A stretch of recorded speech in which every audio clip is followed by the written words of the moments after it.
Pakistan, family planning work has been happening for a very long time. However, there is a stagnant market. And PSI took the opportunity of doing a consumer insight study with women, where we found out that one of the biggest challenges that women in Pakistan face is their male counterparts, their husbands, are the main decision makers of their sexual and reproductive health choices that they make. And so what we wanted to do was we wanted to understand how men look at SRH.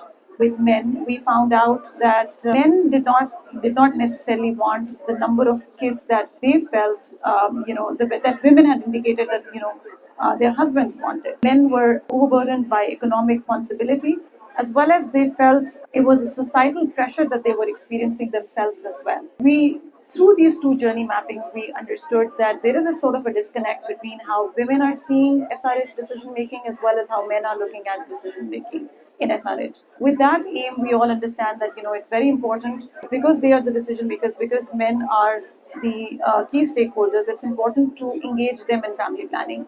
Now, the population of Pakistan is huge. It's 63 million men out there.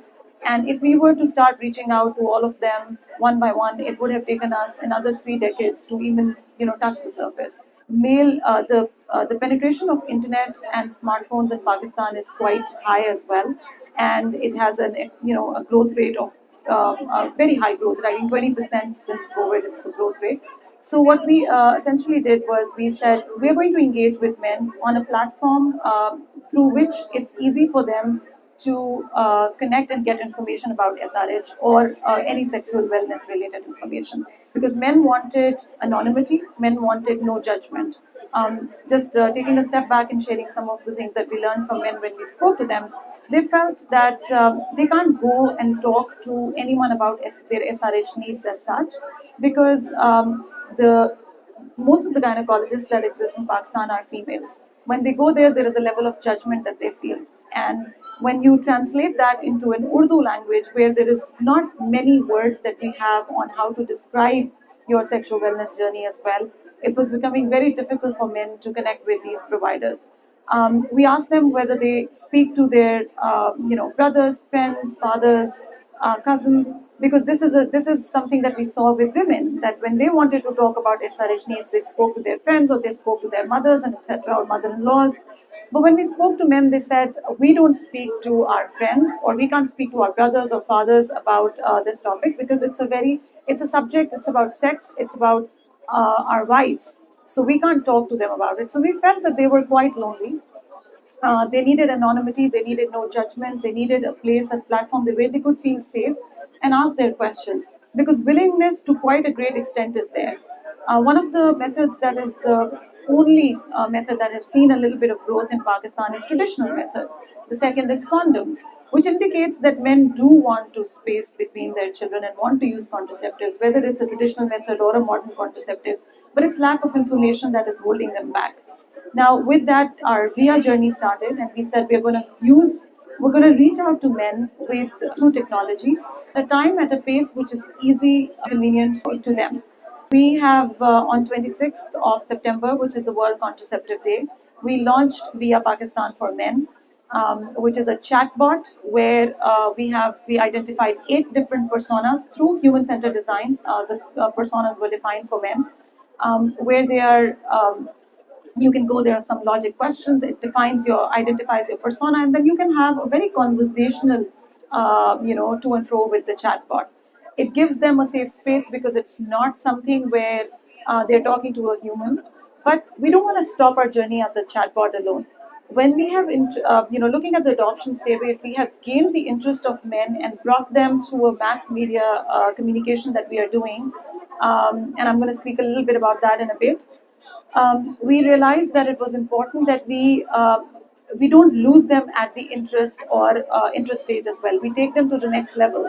So this VIYA platform is going to have a telehealth consultation as well, so that if you want to speak to a provider and know what method and options do you have for yourself or your partner, on a click of a button, you can get telehealth consultation. And if you want to buy any product, there is an e-commerce associated to it as well. You can go and buy those products through a click of a button as well. This is how we are looking at the consumer journey overall being followed under VIYA. From a communication lens, Um, because this is something which is related to sexual wellness, and we did not want to take a very health approach, because we understand that men might not be able to feel, they might not feel comfortable, speaking to a bot when it comes to health. Um, so we've taken a very commercial approach to it, and our marketing and our communication, our messaging is all around. It's no different from how you would see probably Mountain Dew or Coca-Cola's or any other pharmaceutical, or any other FMCG for that matter, advertising their products. So we've launched it and we've had really good results in the first.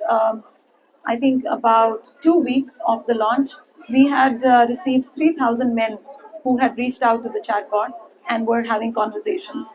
We also noticed that the chatbot right now has a male and a female component both, and it is in two languages, English and in Urdu. Although our target market is more peri-urban and urban, educated, who has access to internet, but we realized that most of the people who are, I think around 60% of the people who are accessing the chatbot are using Urdu language, which is very good, because this indicates that most of the people from the peri-urban are also accessing the chatbot. And I think our results are really good. 70% of men are reaching out, but we do have 30% women who are also accessing the chatbot. This also sort of indicates, it's too early, but it also sort of indicates that men are going and telling their wives or their partners about this chatbot, because we're not advertising actively for women. Roughly 50% of the chatbot users are unmarried and young adults, which is again something very promising for us. We do intend to take this towards the puberty, the entire life cycle. So puberty is the next health area that we're going to focus on, because that's another challenge that we have, research has identified for young boys and girls in Pakistan, where we don't have sex education in schools. We don't have an environment where kids can speak to their parents about anything related to puberty, and parents don't feel comfortable talking to their kids. I have a young son myself who's 12 years old. It was quite difficult for me even to sit down with him and have that conversation. So I did do a little bit of focus group with young kids, and we found out that young kids are very interested, boys and girls both, if they have a platform like this where they can go and speak and get their information that they require without being, in an anonymous manner, in a no judgment manner, and having a very safe space. So that's just a little bit about VIYA. You can search about VIYA Pakistan. It is available on WhatsApp in Pakistan, but we also have a website for it. We also have a Facebook page. So I would strongly encourage all of you to go and have a look at VIYA Pakistan.